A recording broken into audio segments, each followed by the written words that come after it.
Hey guys, this is SUNSfan, and this is episode 6 of the Dota 2 weekly update. Joining me is MTW's captain, the one, the only, and I actually have to probably, I don't know, this is probably not going too far to say everybody's favorite co-caster, syndereN. What's going on, man?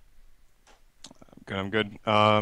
Coming out from our boot camp where I arrived yesterday, so it's really good to be here with the team. We're practicing quite a lot. We started out yesterday, like I said, so hmm we've got a lot of good practice in front of us. And of course, I mean, a lot of teams are already now starting to prepare and starting to get in shape and try out stuff. So we're among them, preparing out for the international in 1 month in advance, roughly for now. Nice. I hear there's a lot of butt sex that goes on in boot camps. Is that true?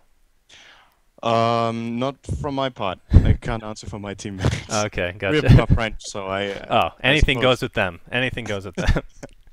All right, so anyway, we're gonna get started with the Dota, the update for this week, which you probably slept through most of it, I would assume, since this is you probably just woke up recently. I would guess. But anyway, Naga Siren was added. Yeah.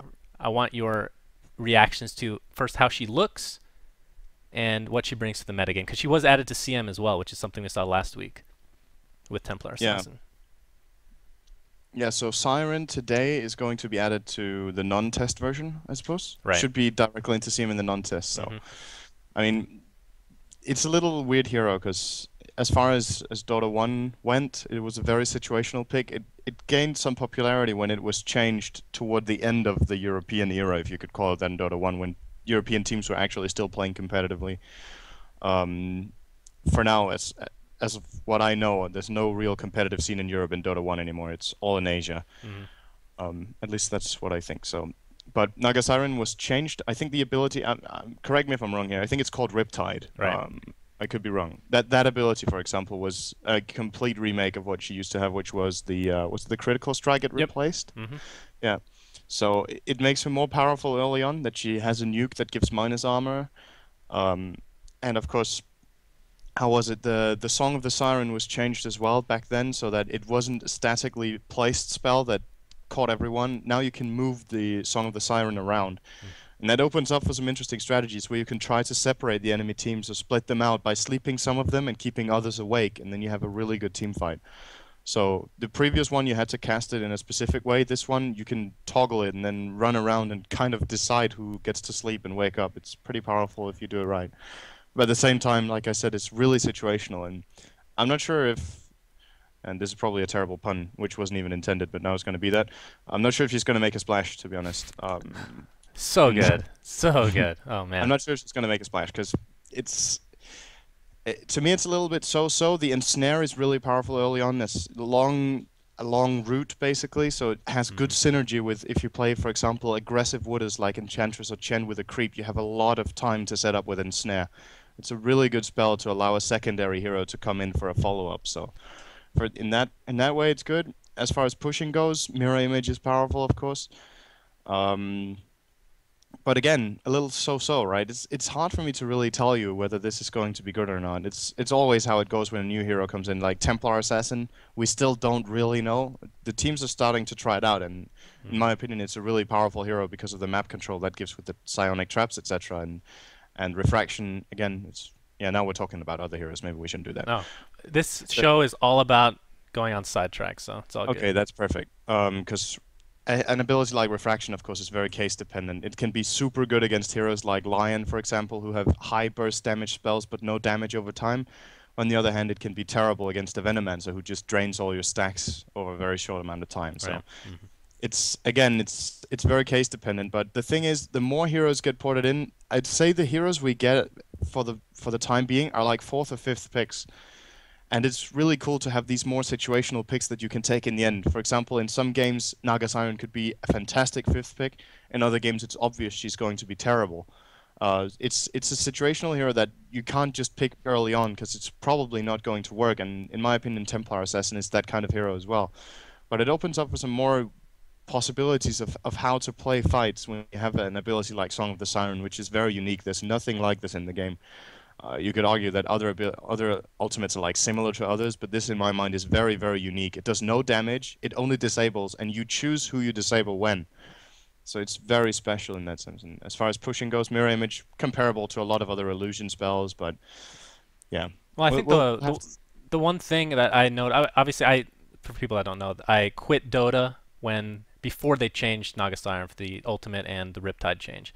And one thing Yeah. I did notice though, through the skills that they've changed, well, I don't know if this was changed originally, but the ensnare goes through BKB, and I think with the Song of the Siren, the way that they changed it, she would be a really good counter to somebody like a Lycan, for example. But he's rarely picked because he's always banned, so that's one Yeah. thing to think about. But yeah, I think you're right. I mean, I think Templar Assassin is a little bit more utility as far as and more consistent. I think because the Yeah. traps are just so freaking good. But one thing I do know is Ice Frog is personally putting in heroes as fast as possible that could be played at the international, competitively viable heroes. Yeah. And the hero I want to talk about just briefly that Cyborg Matt is predicting for the next hero is Visage. What do you think about Yes. Visage? If you remember some time back, and this must be before you quit, it was a really popular pick. It was picked or banned in almost every game Every because tri-lane game, yeah. Trial Lane versus Trial Lane was really popular back then. And Visage is just like the best hero for that. So if you can somehow force or predict that the lanes are going to be put in a specific way that makes one of the lanes do and take a lot of damage, Visage is ridiculously powerful.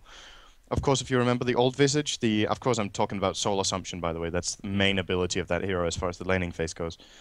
The old Soul Assumption was 150 mana on all levels. How is it now? Is it 180, 160, 140, 120 or something? Yeah, Or I don't remember at all. it's changed, so it scales differently. So it's weaker early on. It's really expensive, and perhaps that's a big blow to Visage's popularity. I think it faded out a bit back then, at least, um, but it's still very possible that this hero gets picked up. And of course, if you're looking for some sort of an anti-carry or someone who can lock down a carry who doesn't have a BKB, Grave Chill is just ridiculously good.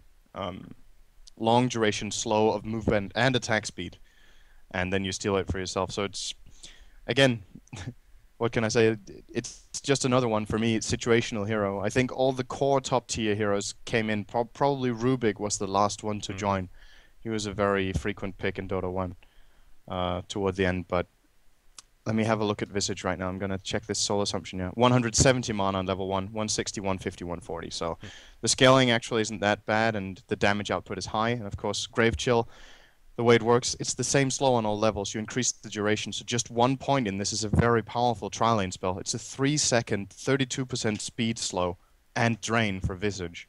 So he can really chase through. I think Yeah, that's it's pretty ridiculous. super awesome. And of course, finally, let's not go over the Keeper's Cloak too much. It's kind of complex and it's basically tanking for himself. But the familiar is that it's another global ability that we've been missing for a while now. The abilities to send these familiars around and gank and push and just generally be a nuisance. It's very powerful once he hits that level 6. So it's also possible we see him taking a solo lane to get the familiars up early and perhaps play him a little bit like a utility with something like Mechanism or Pipe or Hmm.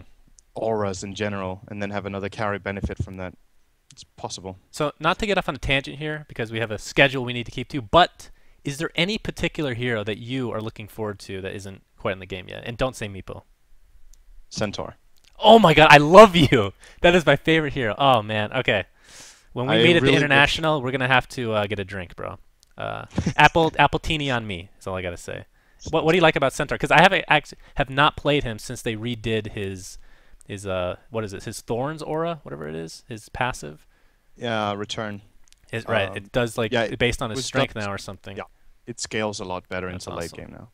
Very cool. Um, well, I'm a big fan of melee strength heroes. I like to play them. Heroes like such as Night Stalker and Slardar is a cool hero as well. Alchemist, all those kind of heroes that can tank up and do a lot of damage. And what I love about Centaur is he's looking for kills. Hmm. He's built to kill early on with Hoof Stomp and Double Edge. So he's like a bursting machine that can also soak up damage. So it's, in my mind, one of the most fun heroes to play because of that you have that flexibility. And then you don't really need that much farm before you get dangerous. You can get a Blink Dagger, and then that's pretty much all you need to start solo killing supports all over the map. So in Hmm. that sense, compares to a lot of other bursting heroes, you can say a bit like Lion somehow in terms of killing heroes. Of course, the control is very different. He doesn't have a hex, for example. His spells aren't instant, but at Plus, the same time, he's just a huge piece of meat. I mean, you can't get that with any other yeah, hero. Let's exactly. not He kid can ourselves. tank and he transfers well into mid-late game. You can get items on him, and of course, like you said, when you look at that return aura, of course, it's only for himself, but when you look at it,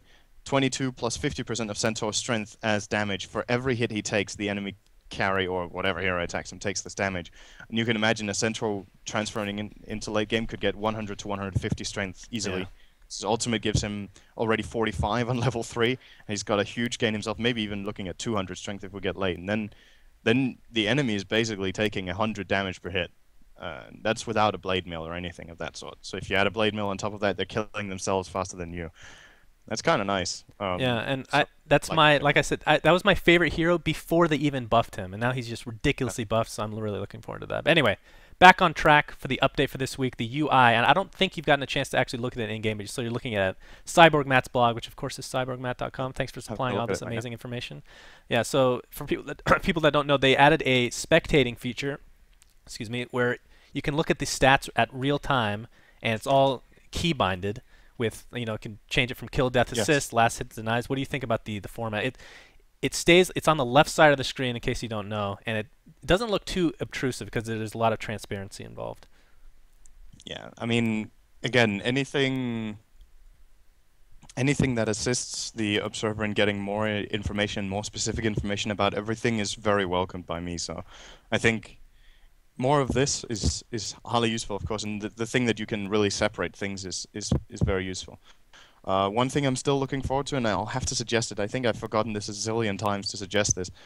I'm still looking for a gold graph that takes rebuying into consideration because it's something that the graph can really trick you with when you think about it. When you look at a game and the gold earned by the Radiant is 10,000 higher than the Dire, it doesn't mean they're ahead in gold.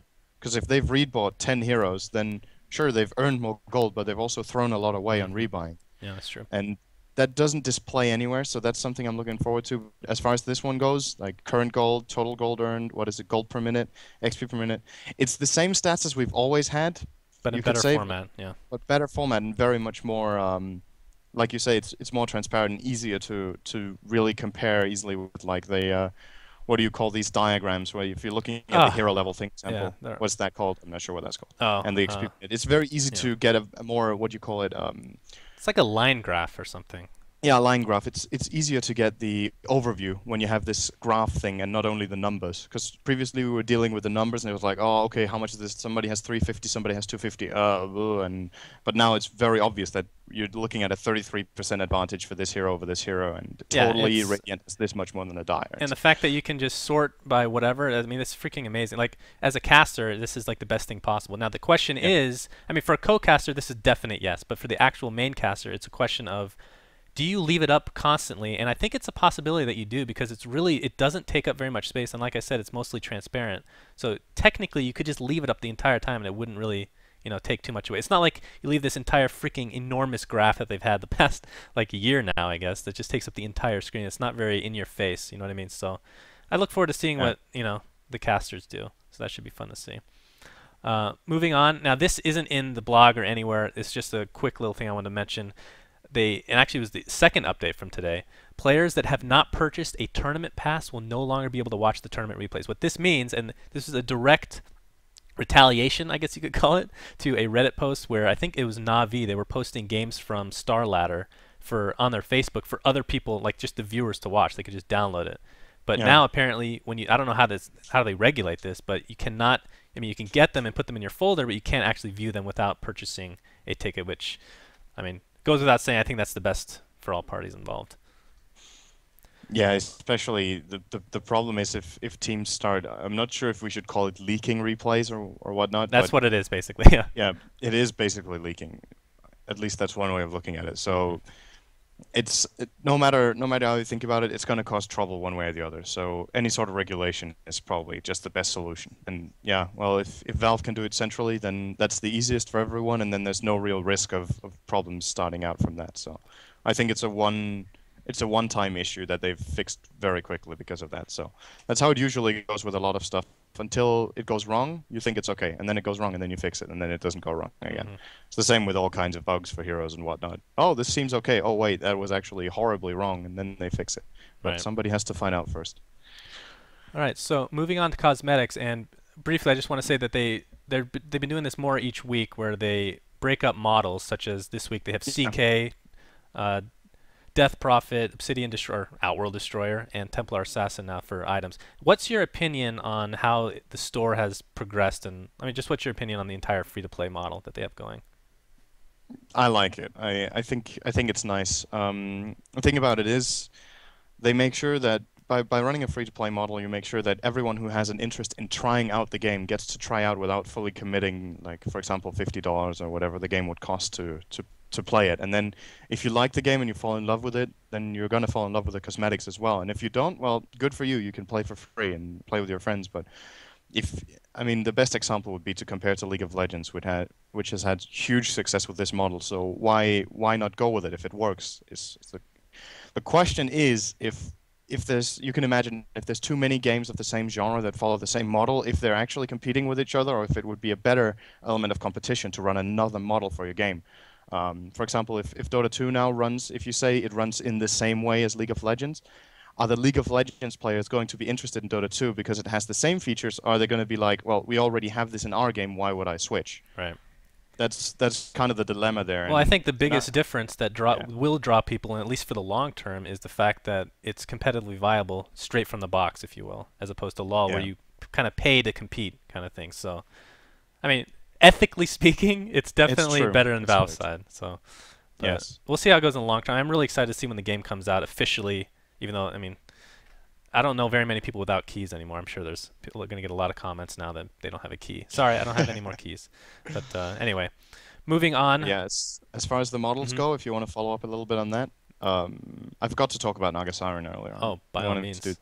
Um, I think it looks nice. I think it keeps like the general. This is something that other models have been criticized for being, how could you say, too far from the original Dota. Mm. So in some scenarios, Valve have been kind of forced to do it because they don't want trouble with Blizzard for using their pandas or whatnot for the Storm Spirit and for Brewmaster. But I mean, Naga Siren, the style is really maintained. I think she really looks like a Naga in the same way, and they've kept the dual blade set up for her arms, and this is really a stereotypical Naga. So I like the idea of this, and I think it looks cool. I haven't played the hero yet, and I don't think I've watched your hero preview if you've made it How already. So dare sorry. you? So I haven't seen the animations just yet, but I can imagine that they're. It's to me, Valve started out a little bit so-so, but they've really caught up to the spirit of how animations and looks should be and cosmetics. I've been impressed with every single hero since Invoker, I think. Invoker to me was the most flawless piece of work they made Mm. at that point. And since then, they've kept a really high standard. But to me, Invoker, it took them a long time, of course, because there were so many spell animations, so many combinations, etc. And but that hero just blew me away. I think it was fantastically made, and they're definitely not dropping the level since then. They're trying to maintain it, and I think it's really good so far. So I'm happy with that. Yeah, I would definitely agree. I think now that you bring up models, well, two things I want to bring up. First of all, I just thought of probably the reason that you like Night Stalker is because he has a vagina on his face. Is that true? Only at nighttime, of course. I mean, it's just like Yeah. his time of night. Arguably, he's perhaps one of the heroes you could change a little bit. Some of the criticism has been going on, not his face. He has to have an ugly face, especially with the punchlines of Broodmother, etc. Do you remember that one? No, I haven't heard that. So I think Broodmother, when she kills Night Stalker, says, Night Stalker, that's a face not even a mother could love, or Oh, something that's like awesome. that. That's like the best. I never thought I would say this because I never cared about voices, but and I think I've heard you Yes, say this before. It's probably the best part of this game, the most unique part that I had no idea I could love so much. You know? agreed, 100%. The voice acting is incredible. And Indeed. I love these kind of punchlines and the humor that Valve always bring into the game, so that's really enjoyable. But as far as Night Stalker goes, I think the real criticism on him has been going on his claws, that they sound a little bit, I don't know, considering how big of a beast he is, he's like slapping his enemies a little bit I rather see. than Yeah. really pouncing or hitting hard. Would It you looks a agree little. with that, being a Night Stalker player? Yeah, I wouldn't mind seeing him being a little bit more manly. He is a melee strength hero, so he needs to like hit hard with a big swing. Like a hero like hmm Spirit Breaker, in my opinion, is very well made in that regard. He has a mallet, and he really swings it when he hits. You know you're getting bashed, all right? So I could agree with that idea. So, I this is like the name of the game with this show. I just go off on tangents. Now, I have to mention my least favorite model in the game is Zeus. It just reminds me. Now, this may Oh, sound like a good thing, but it just reminds me of like grandfather of Mario. and it's just it doesn't portray to me like a god. Zeus is a freaking god, you know. He's the god, and he's just this Yeah. dinky little old guy, you know, walking around with Mario looking crap.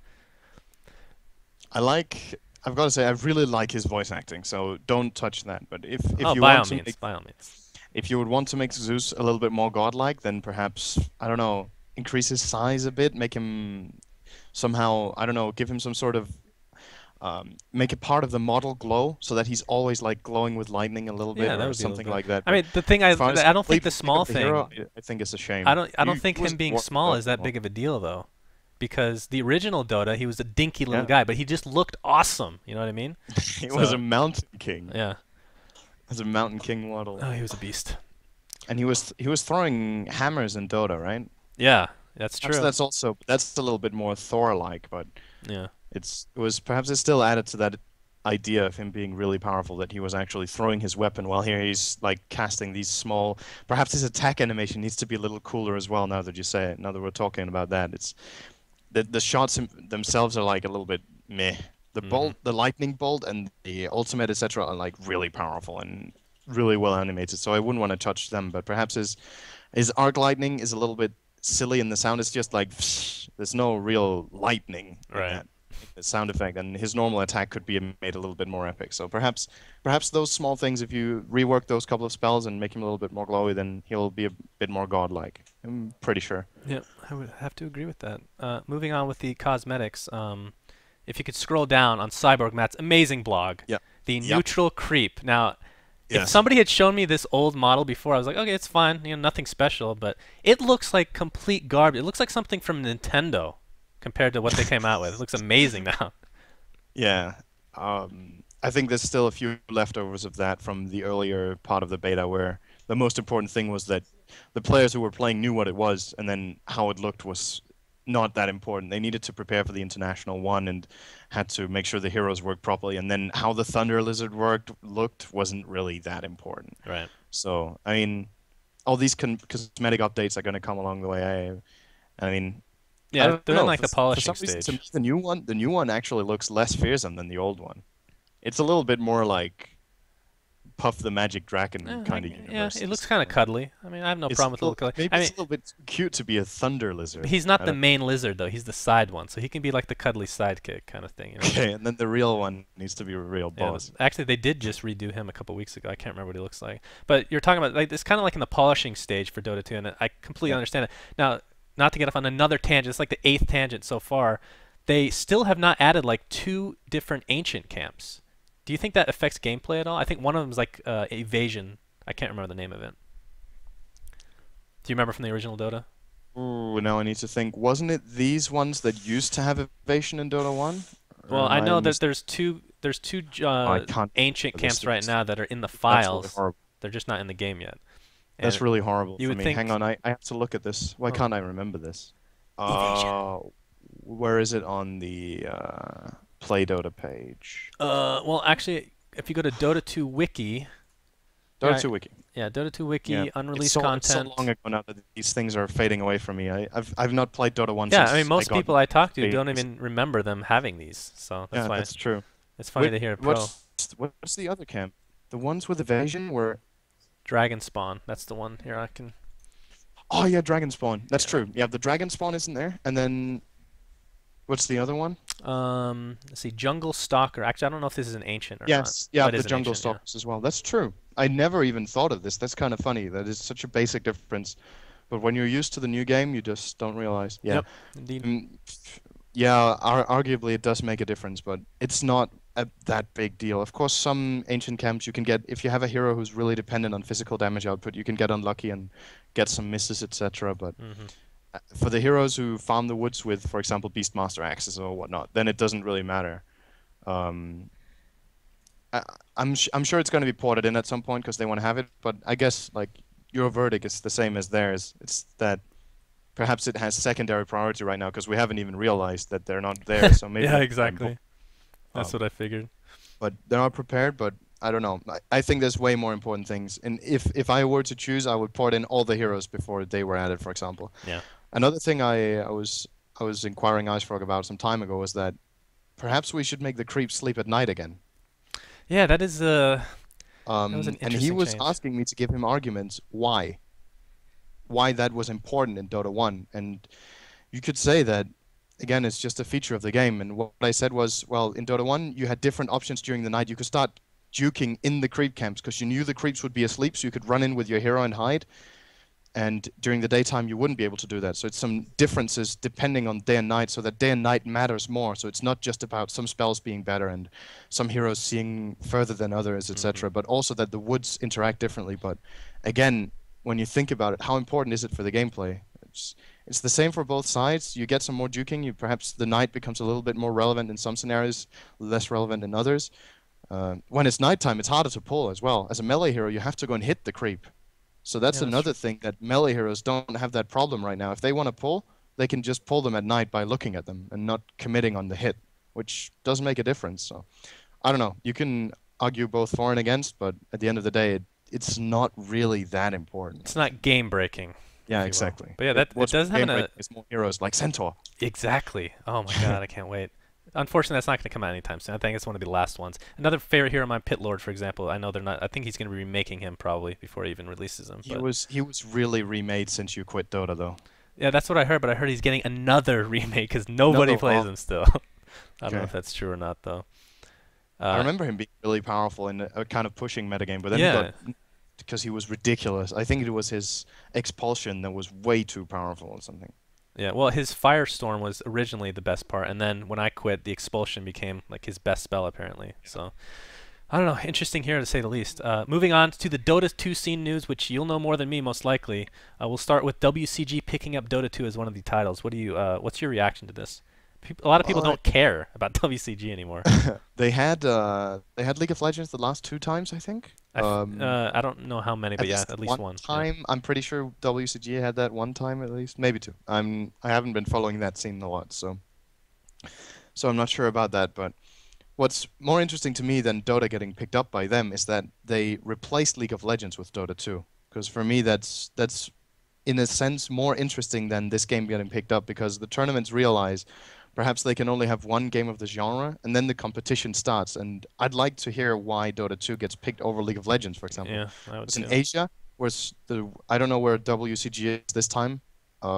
What was it the last time? I don't remember. I can't remember. In my mind, WCG is always in Asia. I think it's in China this time.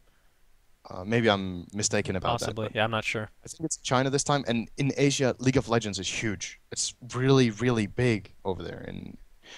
And I think it's even a Chinese company that bought up Riot Games to have League of Legends as their title. So I think it's a Chinese-owned company at this point, or at least the game itself is, if I'm not mistaken. Again, I could be wrong, and I'm sorry if Yeah. I am, but Well, I'm I think pretty the sure I one heard that the one legit thing that source. you're definitely right about is, well, again, I don't know why they would pick Dota 2 over League of Legends. I'm happy about it, obviously. I mean, it doesn't hurt Yeah, us, of course, me too, but but I'm interested to hear the argument. right. I mean, League of Legends. I know that's something in their contract with any tournament that if they're being if they're one of the titles in a LAN tournament, they cannot have another game that competes with them, which they'll Oh, call the MOBA genre, which I hate the MOBA. It's not MOBA. Let's just call it the Dota games. So ARTS. ARTS, exactly. That's even better. So it's going to be one or the other essentially, because Yeah. Okay. they're not mutual. They are mutually exclusive. Um, Okay. so anyway, so the next one it's similar. ESWC is picking up Dota 2 as an official title as well. So similar thoughts, I'm guessing. How was it? Was it not an official title last time? Or I'm not sure how ESWC distinguishes between its titles. Wasn't it official last time as well, and they're just picking it up again? Or I remember this It the last does. Yeah, I can't ESWC. remember for sure, but it does ring a bell. ESWC originally having it last ESWC, the year. grand finals last time was Navi against eHome. Yeah. That was where they were playing that ridiculous Pudge, or, for example, in one of the games. Yeah. I remember that very clearly. Then he got so famous for that, and then he barely played Pudge since then. Logic, Yeah. here we go. Unfortunately. Uh, but um, I mean, again, I think ESWC is just also is League of Legends a title in that? I think League of Legends is actually a title in that, but that it's a side title. So maybe the Ooh, you're thing you right. said about Wow. League of Legends is not completely correct that they don't want to compete, or maybe they look at it differently if it's ESWC and they're not a main. But that's interesting. Again, Dota 2 Interesting. seems to get the priority. Yeah, You that know, is really weird. Yeah, I was it's becoming almost a main like title I've and talked to Legends is a people side title. deep within the League of Legends scene, like up high, and they've told me in person that that's how that is really wow. That's I'm gonna have to ask them now. Hmm. the reason this is interesting to me is that this game, our game is still in beta, and you can't forget that. Of course, it's like you say, there's more and more players coming in, it's getting more and more fame and really popular, and of course the original game was huge, but still, League of Legends is an established title. They've done excellently. They drag huge viewer numbers and get a lot of community interaction. So why, again, why is ESWC favoring Dota 2? Is it because of the history? Is it because it's promising that Valve are really working on it like this? And is there something we don't know yet about what the future holds? Or because again, if I have to be completely honest, if I would look at this strictly from a business point of view, League of Legends would still be a bigger title to pick up because the game is out and the community is big. Hmm. Dota 2, arguably, we're all hoping, and it would be awesome if this happens, that this game gets as huge as League of Legends is right now, community-wise, but it isn't at this point. Maybe So there's got to be are they something this is with a big them. title. Yeah, there's got to be something with them and Valve because I'm looking. They have Counter-Strike Global Offensive as a side Yeah. tournament. That game is beta at its hardest. You know, Yeah, it's I've been really playing big this right now. game and it is big time beta. Let me tell you. So So I don't know. That's interesting. it's interesting to see, and these are questions I can't answer, but I guess we all have them. That's why it's interesting. To me, it's peculiar, at least, that let's say, okay, maybe it's not so peculiar that both League of Legends and Dota 2 get a seat, but then that League of Legends gets the side seat and Hmm. Dota 2 gets the main one is weird. Especially if what you say from before is true, that League of Legends want to have, let's say, the ARTS monopoly in the tournament they're in. They want to be the only one. Then why did they accept this? Why are Yeah, they in? that's true. I don't know. They Maybe did they're accept desperate. it, or they've Maybe just they're been desperate. invited by ESWC, and then they might turn them down. Perhaps, perhaps. I'm sure.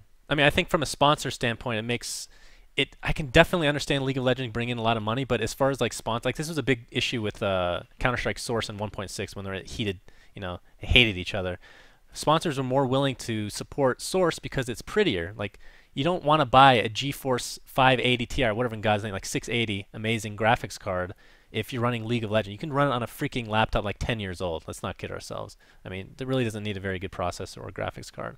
So from that sense, sponsors would be inclined to support Dota 2, but on the other side, League of Legends makes a ton more money. So it's kind of like a split thing, and I mean, this is all speculation, obviously. So yeah, it's definitely weird. Anyway, last topic of the week that we're going to discuss, and I believe, correct me if I'm wrong, you were casting this. Star Ladder Navi Yeah. defends their title, if you will. Hmm. What did you think of that? I mean, it wasn't too close of a series, 2-0 over Mouse Sports in the best of, technically, well, I guess 3-0 because they won the first one based off of the upper bracket. But what did you think of that series overall and Navi's stance on Dota 2 right now? Yeah, well, I mean, in that tournament, I think nobody could really touch them. They dropped one game to Mouse Sports, but in my opinion, that was even that game that they lost was really drawn late, and it wasn't really Mouse Sports on the offense. It was Navi trying to finish, perhaps you could say prematurely and failing a couple of times, and then Mouse Sports pulls off some big plays and take it back. So not gonna take anything away from Mouse Sports, but that game was also dominated by Navi. They just ended up losing to some mistakes that Mouse Sports capitalized on. So if you want to look at it that way, Navi was winning every game of the tournament. They were never behind. I think even that game that Mouse Sports won against them, Navi still had the goal advantage at the end, for example. So the graph itself, but then again, that was tricky because I think Navi had like 8k gold advantage, but at the end, I think they had less gold because they rebought more. They wanted to end, and they rebought to try and fight, and they failed time and time again against black holes and whatever it was. So, but apart from that, the run, I don't think they didn't really get a run for their money in the grand finals. That was really dominated by them. Right. Let me ask you something, and let's Hmm. see how honest a response you give. So you are the only team. I mean, I know it's not literally the only team, but basically the only team that's beaten Navi. Uh, Now I know you respect them on a certain level, but if you're like talking to somebody from Mouse, for example, do you give them tips on how to perhaps count, like just tips and tricks of things that you've picked up that are good against Navi, for example, or do you just keep that to yourselves for, upcoming international, obviously? Um, I haven't been asked, so I haven't been giving them Really? All right. When yeah. my pug team's going Uh, against Navi, I'll definitely ask your advice. How about that? Well, I don't know. It's case dependent, and it's kind of hard again to give specific tips against a team like them, It's true. because they're very flexible in playstyle, in drafting. They can do so many different things. They're way less predictable than many other teams are. What Navi wants to do is that they want to put pressure, but if they if they can put pressure with any lineup almost. So you can't really say they're definitely going to draft this you can say it's likely they're going to draft this because you've seen them playing it, but then all of a sudden they pick up, what did they pick up? PA, for example, in this series at Yeah, some that point. was insane. Nobody saw that coming, for example. So they try some other stuff that nobody expects, and then you don't really know what to do anyway. So you can have an idea of how to deal with them, and like what we were playing a lot on in DreamHack, which is basically when you look at it, if you can get control against teams, it's always good. So however you can get control against the top teams is the way you should try to play your game. If you control the game, then you call the shots. You know, if you're on the receiving end, then one mistake from you and you lose a tower or a barracks at one point. So Hmm.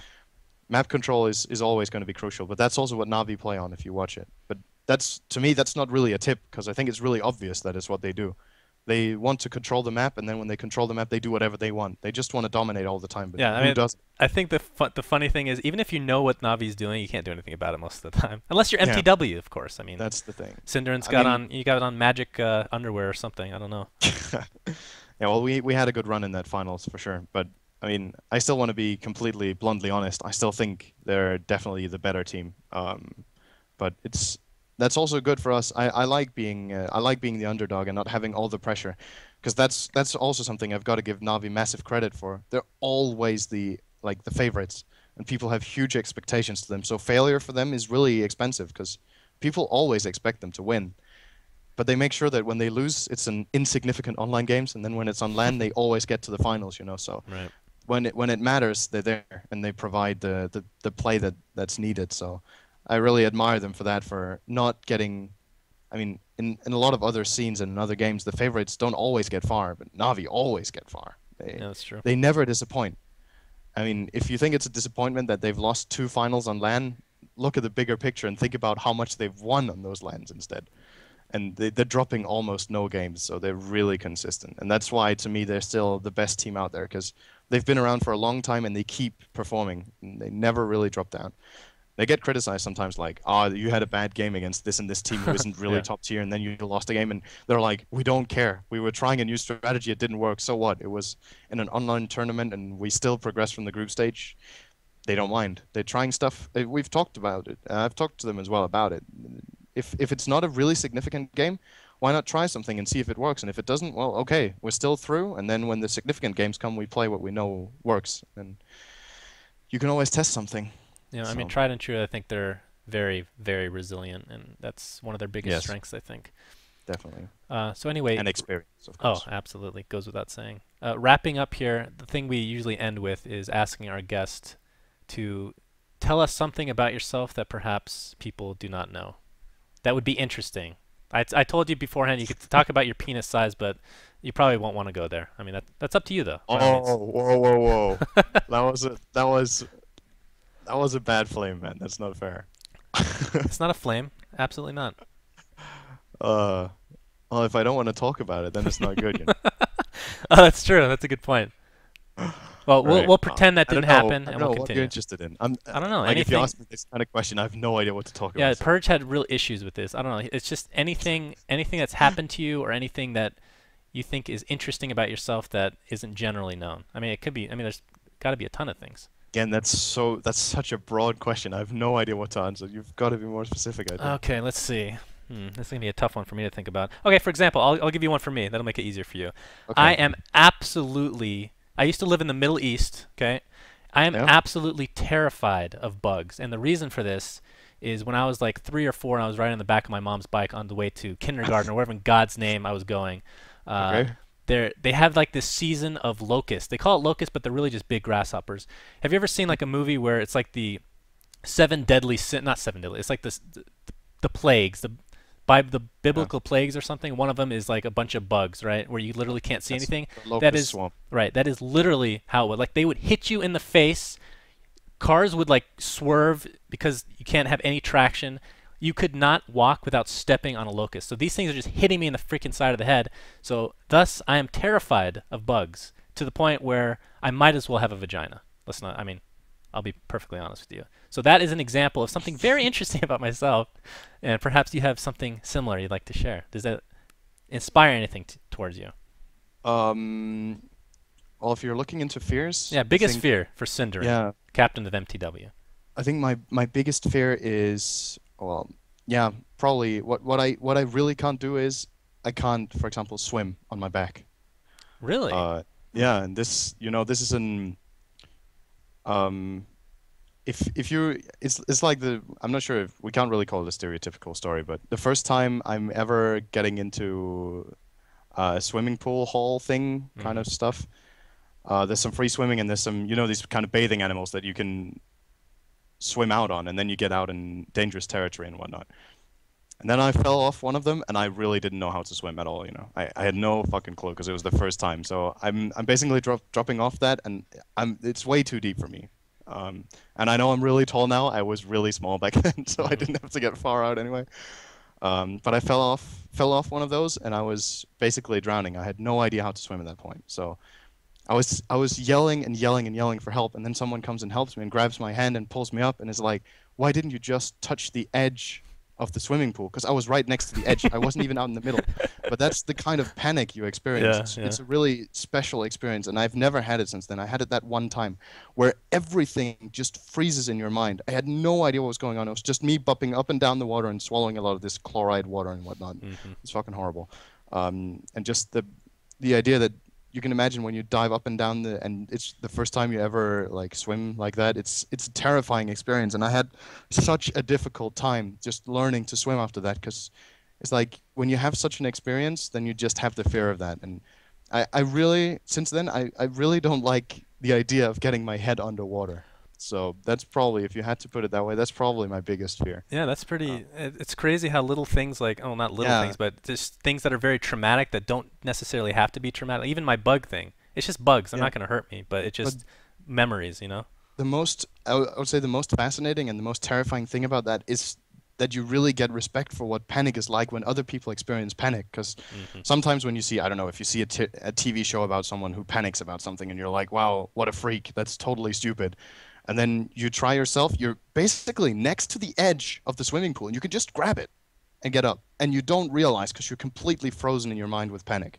Then you start respecting these kind of other fears that people have because if you can't even figure that out in the situation, then what can you really rely on when you panic? That's true. Absolutely nothing. It's an eye-opening experience. Of course, I'd rather been without it, but it's interesting And they to say experience they say video game players are desensitized. I mean, come on, that. come on. So anyway, this will end episode 6 of Dota 2 Weekly Show. My name is SUNSfan. Joining me was syndereN of MTW. You want to give any shout-outs before we wrap up? I'm gonna give a shout out to my team who's been very nicely quiet. They're I love sitting them. next to Sorry for not everyone, putting your so clips in the top 10. I really am sorry. yeah, of course. Shout out to Maruna. Shout out to Toby, who you mentioned earlier. He deserves one as well. I rarely shout out Toby because I'm usually the one sitting with him. So now True. that I'm in another show, I might as well shout out Toby. And yeah, of course, as always, shout out to MTW sponsors and all our followers and supporters that keep doing this, and to my idiot teammates in the background. Let's shout at them one more time because they're being idiots. Awesome. Yeah, thanks a lot for having me on. Hopefully it was useful and interesting. And yeah, Yeah, I I'll see think you people soon. will appreciate it. We'll see you at the International, man. Have a good one. Good luck at the International and every other tournament. Thank you. Thank you. Until then.